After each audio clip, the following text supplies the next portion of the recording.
Hello, hello. We are here for our Saturday night secret sermon. This is our Secret Teachings of Jesus episode, segment, if you will, where I am delving into the Gnostic Gospels. We're in the Nag Hammadi scriptures. The codex is found in Nag Hammadi, Egypt. Tonight we are we're still in the Halloween weekend, so I've had a couple of drinks after work, but we're still gonna do this because I feel that, like, even when I'm tired and I'm like, I should just go to bed, I feel like those are the ones that are the most important. Those are the nights that it's the most important that I make the episode. And in Kabbalah, we do learn that the times that it's hardest for us to do actions that reflect the light or share the light or reveal the light are like the times that it's like the most difficult. We don't feel like it. It's like more of a stretch for us, or even an emotional stretch and not just a physical stretch. It's like those are the times where you're going to reveal even more light. So the more I don't feel prepared to do these episodes, the more I feel compelled to do them. So we're just gonna take a ride on the wild side, so to speak. So that's never held us back before. Okay, so this week's portion, and just to give you a little bit of context about like where we're at, what we're doing. So I wanted to read the Gnostic Gospels and learn about them and study them, and I didn't really know when I'd really make myself do it or take the time or make the discipline of it. So I thought, it'd be nice to do like a weekly segment together. So I started with the Nag Hammadi scriptures. We are now in the Gospel of Philip, but before this, you can go to the channel Light, Love, Magick and scroll down and you'll find the playlist Secret Teachings of Jesus. And the first gospel that we worked on was the Secret Book of James. So that was really great. It was more like scene oriented with like character development and work, and dialogue. It was really fun. But the Gospel of Philip has been a whole nother thing. It's been these like isolated portions of text that are very esoteric and very metaphysical and symbolic. So they're very cryptic. So, you just read over them and they kind of sit with you and you meditate on them for a little bit. Okay, and so tonight's portion is called Vision of Hell. Okay, so I will read this through once or twice, and then I will take us through like the downloads that I'm getting, and we'll unpack it line for line. And I just thought, I've been skimming over this portion for a while because I had thoughts on the idea of hell and to discuss it. But it's just like I've been avoiding the passage because of the heaviness or the negativity. But I don't know whether it's because it's like Halloween weekend and I'm a little bit buzzy and I'm a little bit edgy, but I'm like, what the hell, right? So let's do it. Let's face hell. Let's look at it once and for all. Vision of hell. In a vision, an apocalyptic person... Oh, sorry. I misread that. In a vision, an apostolic person... In a vision, an apostolic person saw people who were locked up in a house of fire, bound with chains of fire, and thrown into ... something from the parchment was damaged or missing, fire. So there's a portion missing and it says bound with chains of fire and thrown into missing piece, fire, on account of missing piece, false faith. It was said they might have saved their souls, but they did not want to. So they got this place of punishment called the outer darkness. And then another portion was damaged in the parchment. So there is a footnote that mentions that there's a similar account of hell in the book of Thomas, 1:42 through 43. So if you want to go look at that up further. So let's read that again. So a vision of hell. In a vision, an apostolic person saw people who were locked up in a house of fire, bound with chains of fire and thrown into what I would assume is a pit of fire on account of ... false faith. There's like a bracket on account of bracket false, or false in the bracket, and then faith on the outside of the bracket. It's weird. So thrown in the pit of the fire on account of something missing, and then false faith. It was said that they might have saved their souls, but they did not want to. So they got this place of punishment called the outer darkness. So people were locked up in a house of fire. So I know that like when you dream about a house, it represents the soul and the aspects of the soul. In reality, the intrinsic or non-physical is always sort of represented in this physical representation in the material realm. But in the material realm, when we communicate with spirit, it communicates in this symbolism in the non-material realm that's sort of sometimes turned upside down or inside out. And that's what it's all about. Oop, where it is. Okay, so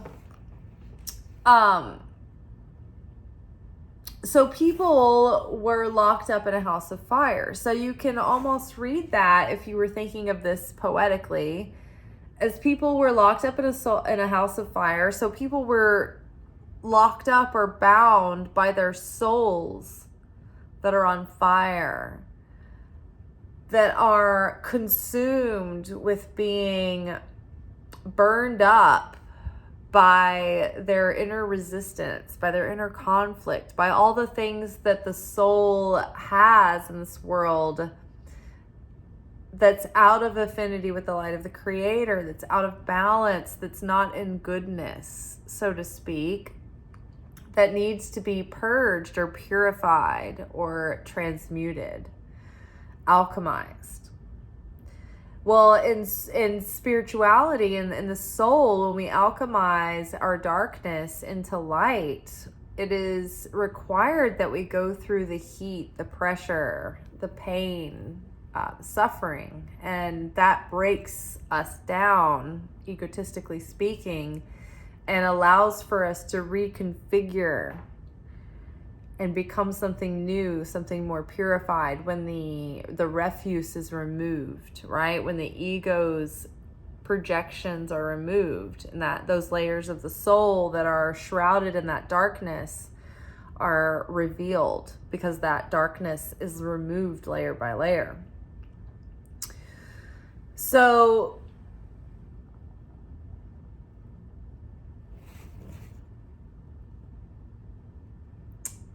in a vision, an apocalyptic saw people who were locked up in a house of fire. So fire burns things down, and in the breakdown of the description of the creation of the heavens and the earth, it was like there was this fire and this ice that collided, and there was all this chaos and formlessness. And when that fire and ice collided, it caused like the refuse and the impurities to be pulled away, pulled out of the mix, so that what was left pure could be used to create reality with. So it's like there's always this like stuff that was heavy and dense, and it was an impurity, right, that needed to be purged. So that keeps being represented. There's a little bit of it in us, that we bring with us in our physicalization in this material world, so we can alchemize that, right? So we can alchemize that darkness into light.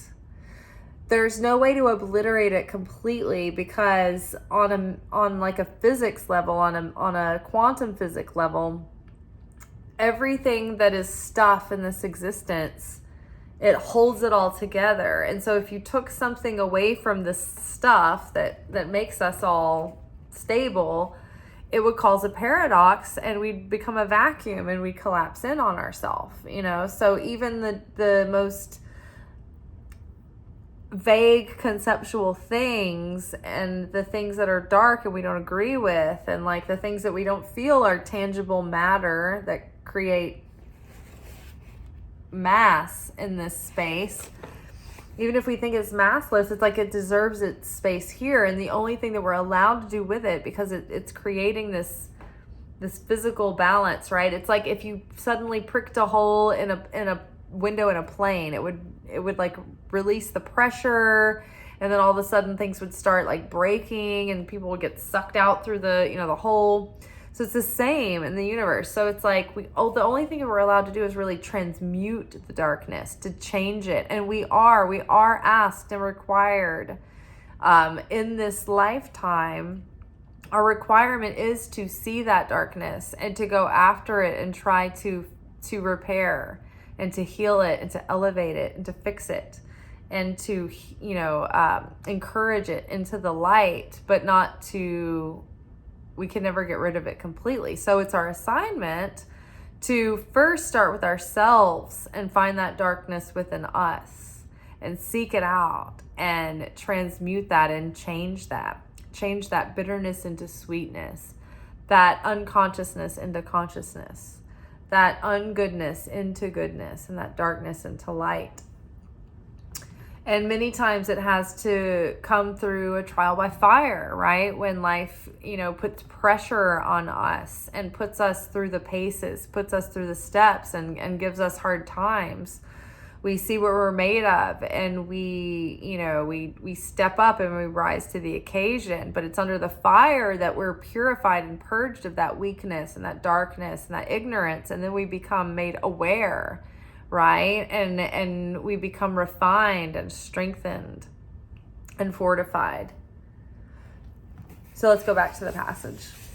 In a vision, an apostolic person saw people who were locked up in a house of fire. So before we go further, so when we come to this world, we're in this realm, this physical realm, and we're a soul, and we're in a body, and our soul has a contract when it comes to earth. And it has these assignments. And we have these contracts to play out, and these roles to play with these people in our lives. And they're kind of like planned along the path. Sort of like scripted, like Curb Your Enthusiasm, as I sometimes use this metaphor. And so it's like the plot points of the scene are laid out for us. And through that, we go through moment to moment, but like we have to improvise like how we show up and how we interact in those moments. Like that's what we choose. And so that's our sovereignty. That's our free will, is like how we navigate these plot points.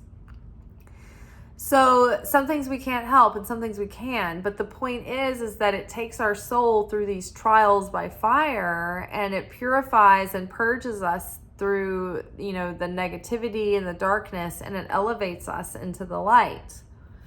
So every lifetime we're assigned to go through hardship and pressure and experiences and joy and love, right? But it's all to come to the other side of it to find inner peace and fulfillment, right? But it's about removing all of that crud that prevents us from just being in that peace and in that fulfillment and in that, nirvana and harmony. So every lifetime we have this soul that has to go through this process again and again. And each lifetime, if we're assigned to work off a certain amount of stuff, that's like our rent, let's pretend. And let's pretend we get to our death day. And it's like, oh, how aware were we of our spiritual assignments during this life? Did we work on these things? Were we lucky enough to accidentally have done it on our own, or did we awaken and choose to go after these things like on purpose? And so Kabbalah actually teaches that every living soul goes through up to a year of what we call, or what we know as, hell after we die. And so your experience of hell, according to Kabbalah, is that in relation to how much you worked on yourself in this life, how much like bitterness you were able to turn into sweetness, which means like, were you able to let go of the anger? Were you able to let go of your judgment, of the criticism, of your temper? Like, how much of your own negativity, of the difficulties that you have with yourself, like those dark sides of your astro chart, like how much of that were you able to like heal and correct and transcend in this life? Because what happens is when we die, according to Kabbalah, the negativity in our soul is still with us. And so in order to get to the afterlife and to get to that next cycle where we cycle back through or figure out what's next, we have to go through a cleansing. Like, think about, do you remember the movie Outbreak, where it was like a plague like spread through the United States and through the whole world? It was like this apocalyptic movie. And you'd have to like go through this like shower to like cleanse yourself, to go in and out of the lab, right? So that you could like disinfect. And it was like this like boiling hot shower. And so it was in order to get the contamination off of you. Well, it's kind of like passing through this life to the next life. And so every soul has to alleviate themselves of a certain amount of that negativity that was part of their rent to come to earth. So each person can go through up to a year of hell. And that's why it's so important during the Jewish rituals and holidays and traditions to say prayers to elevate the dead that you love, that you're close to help them through this process. So if you're a person who's died with very little anger, you haven't held on to a lot of hard feelings, and you had a lot of illumination, and you awakened a lot, and you had a lot of love in your heart, then you might experience the sensation of a very brief pass through a hot shower or a quick scald. It's not going to be the full year of like that, that trial, that difficulty. But it depends on how aware you've been and how much you've worked through this lifetime. So let's go back to the passage, having known that. So in a vision, an apostolic person saw people who were locked up in a house of fire. Now, when you are in the world and you are trapped with your soul that's unawakened, and it's trying to awaken you, and it's trying to be like, hey, I need you to awaken. I need you to go on the path of enlightenment. You feel like you are in the midst of hell on earth, because that when your soul's trying to awaken you and you're asleep, walking through day to day life, that's when you're having the most struggles, the most difficulties, the most chaos in your life, because that's when the soul is putting you through hell so it can awaken, so it can find that way back to that fulfillment, that perfection, that wholeness, that heaven. And so the person being trapped locked up in a house of hell, that's almost like our reality on this earth.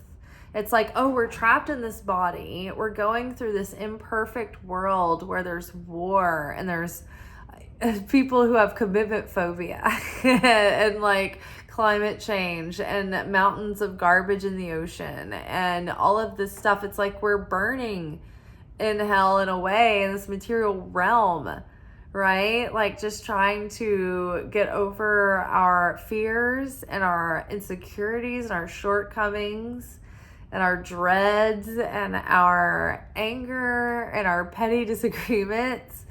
And we're all trapped here, going through it. And it's not like that great of a payoff anymore, because even paradise is littered with garbage and obnoxious tourists.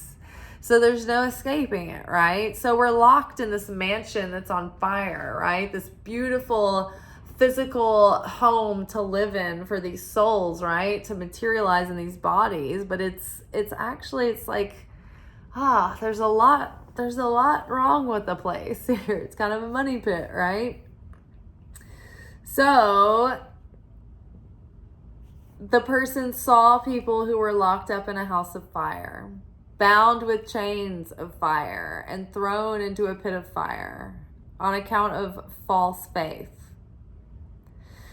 So it's like we believe so firmly in this physical reality that we live in, but it's really a simulation. And buying into the illusion of material incarnation and believing that that's the end all be all, and not seeing the depth of it, that puts us in a state of torture and suffering, because we get lost in the lies of the threat of it all, and it's really not a threat.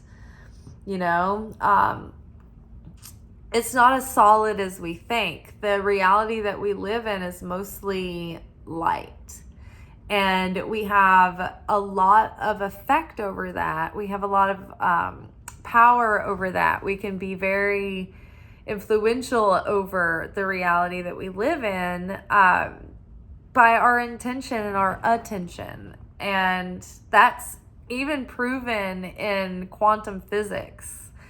Right? When we observe the particles, they behave differently than when they're not observed or measured. And so just our attention on physical building blocks of reality can change what they're being expressed as.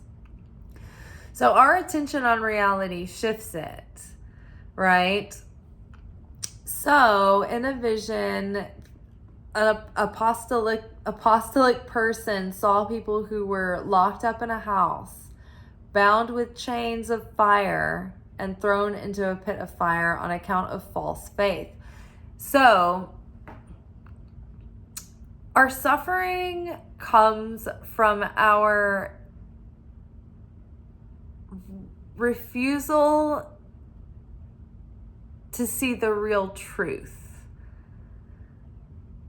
to believe in the real reality, the non-physical reality.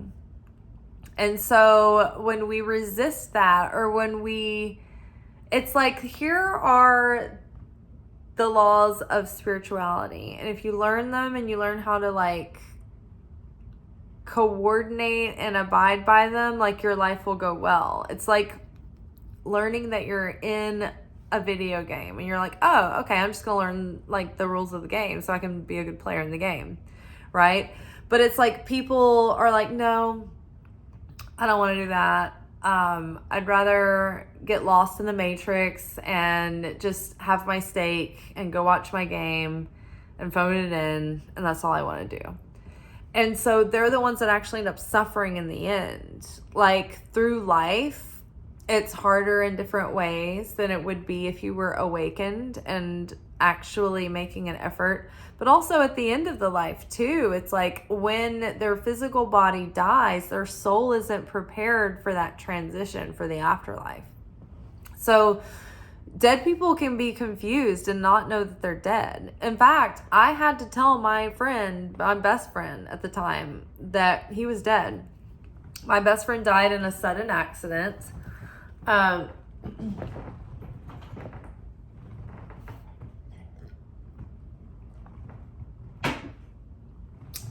had candy still in my mouth from earlier. Candy bar come. My best friend died in an accident like 10 years ago. And a few weeks later, he like came to me in a dream. And I was like sort of in this franticness in the dream, and we were in my childhood church, which is always like a very powerful location in my dreams. It's like kind of like a portal for like coming and going or something. I feel like it's a dimensional portal in my dreams. But so we were there, and we were in one of the Sunday school classes, and I can't remember exactly what was happening. It was like we were all hovering over this, maybe a dead body, maybe a dead person, or maybe someone passed out, but we were like figuring out what to do. It was like me, my best friend Trace, who's dead, and then my sister. And we were weeded like we were in a restaurant, like having to wait on tables. It was like the specific kind of stress that you get into.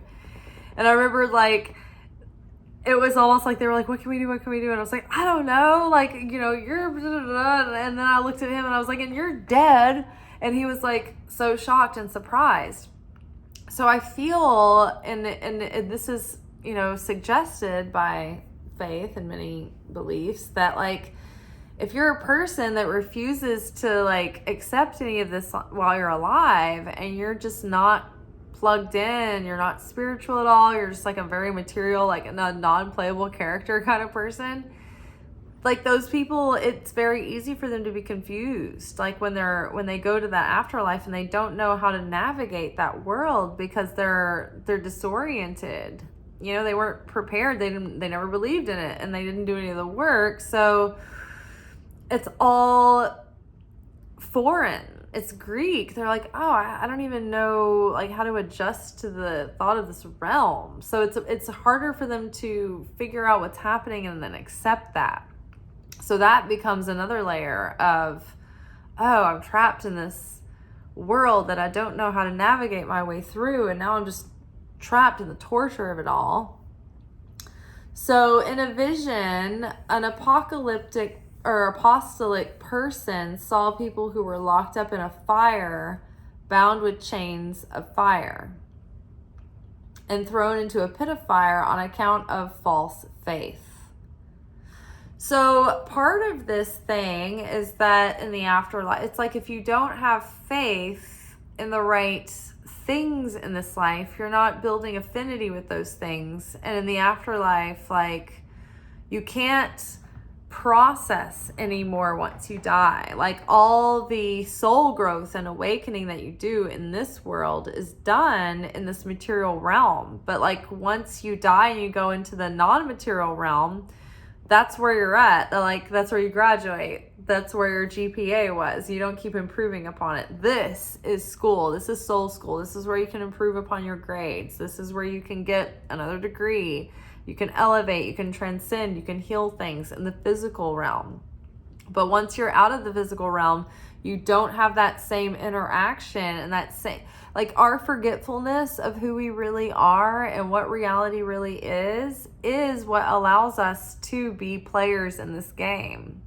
It's like we're put into this world and this dimension, and it functions as this interactive training mechanism that serves to awaken our soul and bring us online in different levels and upgrade us and upgrade us and upgrade us. But we have to be an active participant in that. We have to choose it. And if we don't, then there are certain consequences when we have to be recycled kind of when we leave this world. And so part of that recycling, part of that purging and that purification process is going through these kind of fires of hell. So whether it's literal fire or the spiritual fire or this intensity, part of it is happening while we're awake on earth. And that's the judgment and the chaos you go through. That's the cold you get. That's your flu. That's your stomach virus. That's your, food poisoning. That's that difficult child that you have or that or that's the, it's the difficulties that we experience in life that we think are unfair and that are chaos. But it's the parts of life that are actually bringing us discomfort, putting us out of our comfort zone, bringing us, sometimes illness and unpleasantness and chaos and scariness.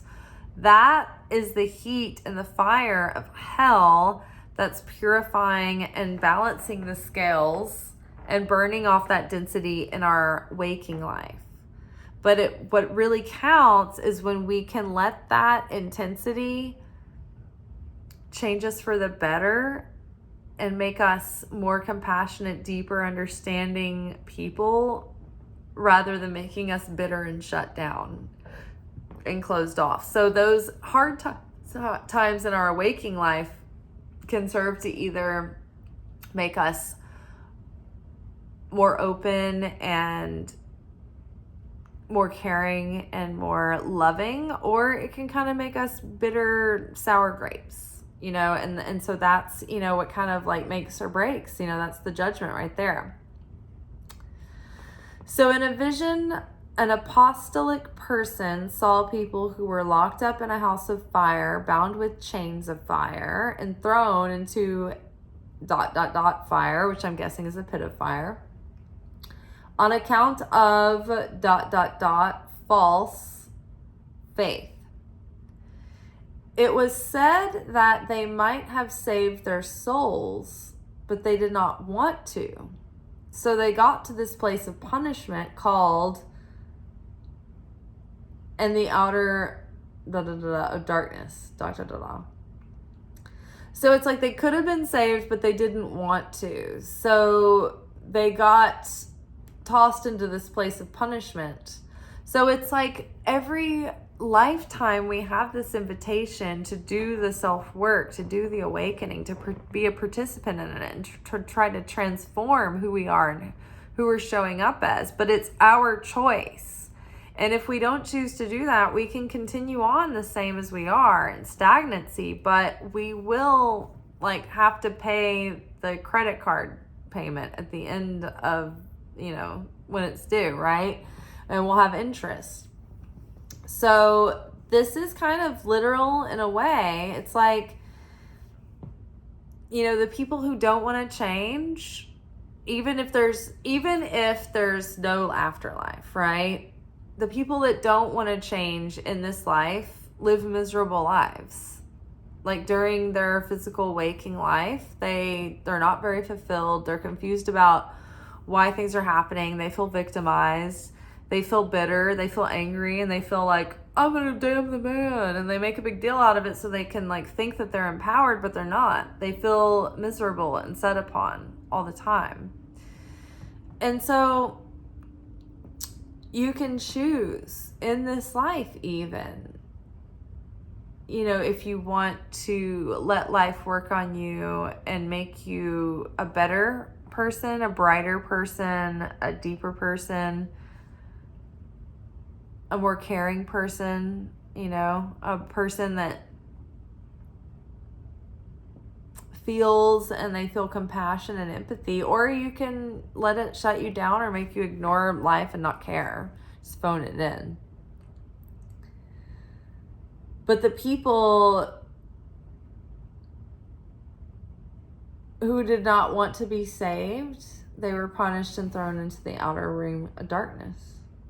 You can see it nowadays. The pressure of life anymore is getting more and more intense.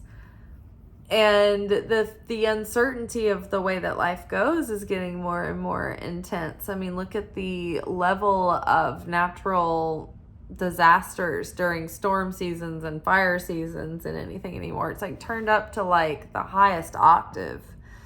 We watch on the news, people driving through lakes of fire, trying to escape to get to the other side, to evacuate, just living in California. We've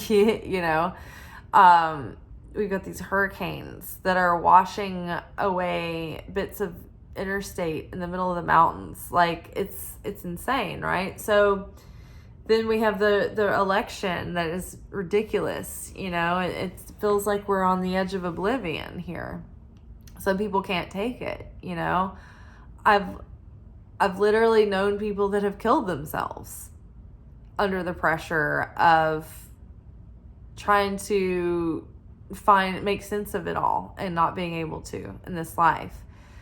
And unfortunately, the people that I've known that haven't been able to withstand it. And this has been more than, this has been, more than one person, right? This is not an unusual story. But these are the people that can't make peace with spirituality and materialism. They're like, no, I don't want anything to do with it. I'm just going to believe the material realm. This is all there is. This is all there is. So it's pointless, blah, blah, blah, nihilism, secularism. But there's such terror and unfulfillment in that in times of uncertainty, where is the anchor?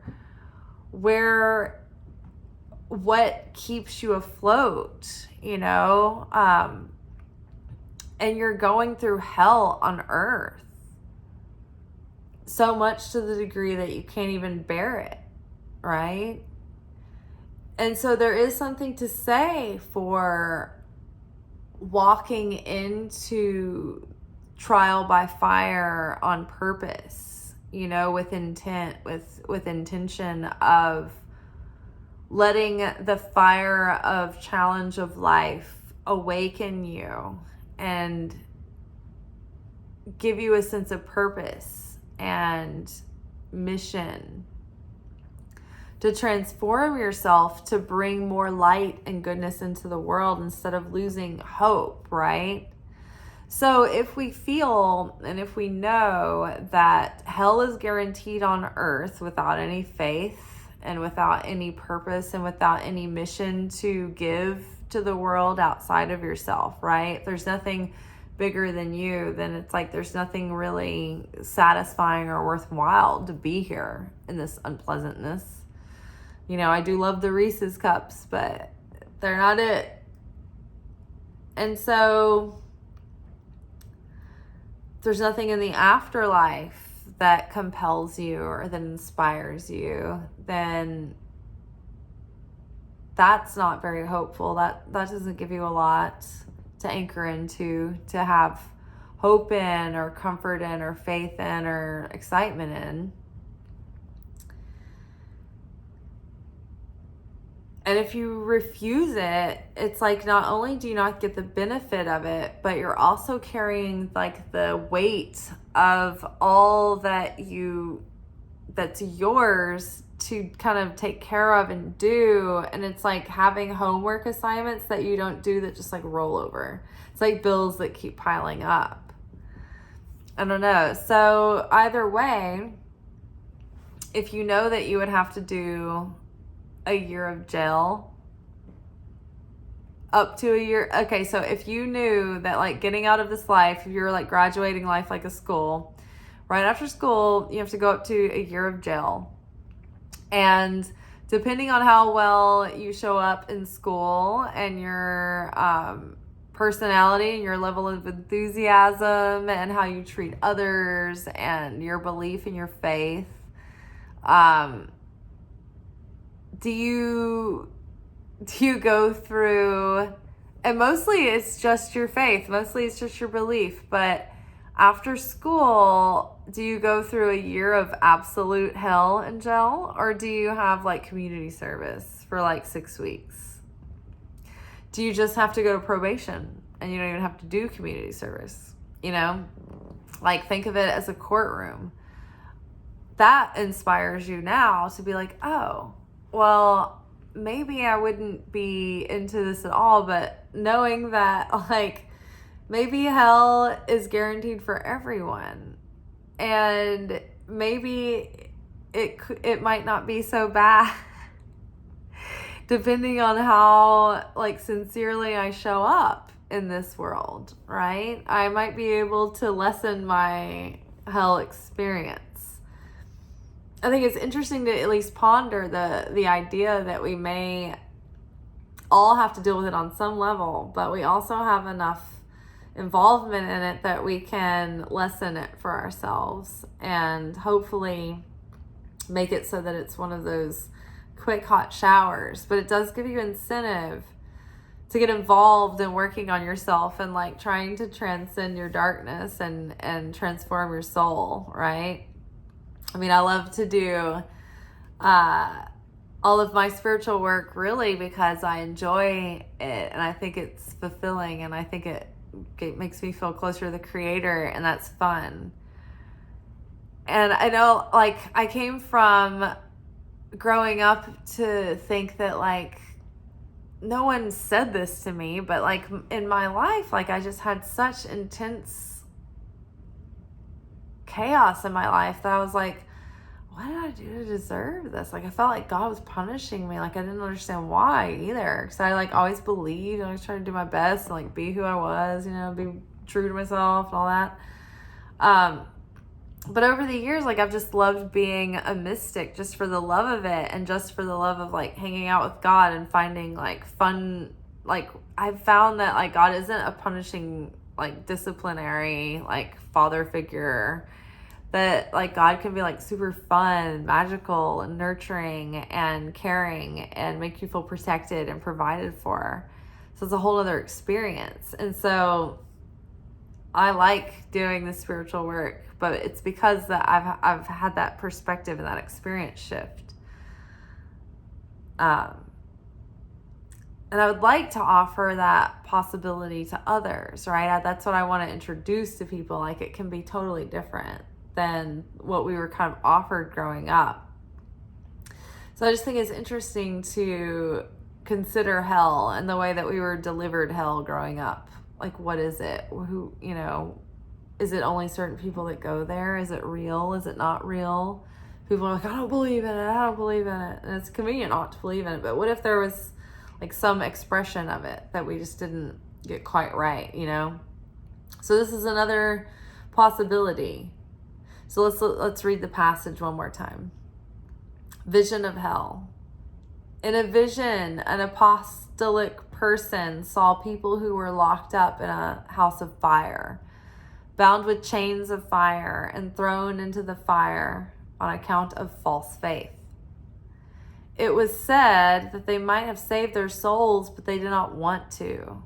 So they got to this place of punishment called, there's a gap, the outer darkness. It's been said, I can't remember, there somewhere in Kabbalah, that the inner circle of darkness is like saved for, like, the most evil and the most, like, unchanging, unwavering souls that are completely, like, unsavable. Like they have chosen absolute darkness. There's these outer realms. Like, there's levels of heaven and hell, you know? So I think that's an interesting thought. But yeah, on that note, it's like the people that suffer the most are the ones that just choose to not want to face anything. They don't want to face change. They don't want to face taking responsibility for themselves. They don't want to have faith. They don't want to believe in anything. They just want to go through the motions. And they refuse. Like, I think heaven and God and our spiritual team, like, they offer us divine guidance and wisdom and messages all the time, hoping that we'll receive them. But it's like, if we keep refusing them, they keep showing up. But, like, that we keep refusing them, it's like, then we just refuse it altogether. And it's like, okay, well, then your life is going to continue being more miserable and more miserable. And it's because you chose it to be that way. So a vision of hell. In a vision, an apostolic person saw people who were locked up in a house of fire, bound with chains of fire, and thrown into fire on account of false faith. It was said that they might have saved their souls, but they did not want to. So they got to this place of punishment called the outer blah blah blah of darkness. And that is all for tonight. I'm exhausted. I'm thirsty, baby, and I'm hungry, baby. So I will see you guys tomorrow for our weekly energy oracle forecast, our usual Sunday evening jams. All right, y'all. Ciao. Thank you for watching. If you enjoyed this video and you got something out of it, then please give it a like. Subscribe to the channel. Turn on notifications to be notified of when I drop content. Like the videos, comment, share them. Anything that you do helps these messages get out to other people who need them. So you watching a video and taking an action on it actually makes a positive difference in someone else's life.